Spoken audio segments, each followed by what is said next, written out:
Marriage, it's not just a ceremony or a contract. It's a covenant. And in the New Testament, the Apostle Paul paints a powerful picture. He writes in Ephesians 5, "Husbands, love your wives, just as Christ also loved the church and gave himself for her." Hi, I am Pastor Duke Tabor's AI assistant. I look like him, sound like him, but make the process of producing these videos 100 times faster. He tells me what to say, and I do it, giving him time to care for his flock at Mesquite Worship Center. Think about that. The love of Jesus, shown through a husband's devotion. That's not something to take lightly. That's not something we figure out on our own. That kind of love, sacrificial, redeeming, lasting, is divine. Marriage was designed by God, not by culture, not by law, but by the Creator himself. And from the beginning, God said, "A man shall leave his father and mother and be joined to his wife, and the two shall become one flesh, one flesh, one life, one purpose."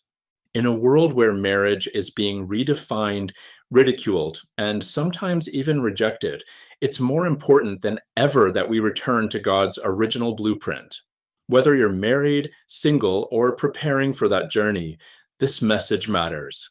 Because the way we view marriage reflects how we view God's love. Paul uses marriage as a living illustration, a parable, if you will, of the gospel. He compares the relationship of a husband and wife to the relationship between Christ and his church. Wives are called to submit to their husbands, not in fear, not in silence, but in love and respect. Submission isn't about inequality. It's about trust. It's about order. It's about honoring God's design. The husband is called the head of the wife, just as Christ is the head of the church. But don't misunderstand, this isn't about control or dominance. It's about leadership that mirrors Christ's love, leadership that protects, provides, and serves. It's not about the man demanding to be served. It's about him laying down his life, just like Jesus did. And oh, what a standard that is. Husbands, we're told to love our wives like Christ loved the church. That's not based on how we feel or how she acts. That's a choice. That's a calling. And that love is sacrificial. It's sanctifying. It's tender. It's faithful. Paul says Christ gave himself up for the church. He washed her. He cleansed her. He made her holy. And in the same way, the husband is to love, lead, and care for his wife in ways that bring life and joy and growth. Marriage is more than romance. It's more than compatibility. It's about becoming one heart, one direction, one shared commitment to honor Christ in everything. Paul puts it plainly, he who loves his wife loves himself. You don't neglect your own body, do you? You feed it. You care for it. You nurture it. That's how a man is to love his wife. And wives, Paul encourages you to respect your husbands. That respect isn't blind obedience. It's not passive submission. It's a recognition of his role, his efforts, his heart. It's a gift of honor, even in imperfect moments.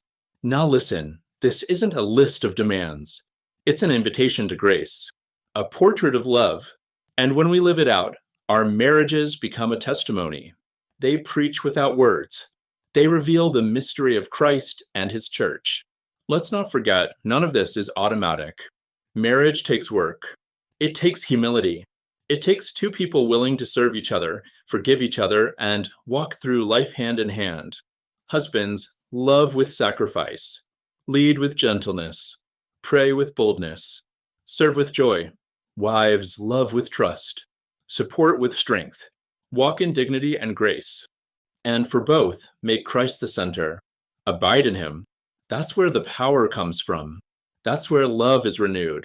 That's how marriages are restored. Study God's word together. Pray together. Laugh together. Forgive often. Keep short accounts. And always come back to the cross. Practice grace. Not just when it's easy, but when it's needed most. When words cut deep. When days are long. When feelings fade. Keep loving. Keep giving. Keep choosing each other. And remember, this is a partnership. A holy alliance. Two people chasing after Jesus side by side. Marriage is about serving. About sacrificing. About lifting each other up. You won't do it perfectly. None of us do. But with God's help, you can do it faithfully. And when the storms come and they will cling to each other, stand on the word. Let prayer be your refuge. Intimacy? It's more than physical. It's emotional, spiritual, relational. Build it intentionally. Guard it fiercely. Make time for connection, for conversation, for affection, for shared purpose. And when things get tough, when you don't have the answers, don't be afraid to ask for help. Seek godly counsel. Surround yourself with believers who will speak truth into your life. Marriage isn't about perfection. It's about pursuit. A pursuit of Christ. A pursuit of one another. A pursuit of the kind of love that endures through every season. So today, whether you're newlyweds or decades deep, whether you're longing for marriage or working to restore it, remember this: you are part of a bigger story. Your marriage is a picture of Christ's love for his church.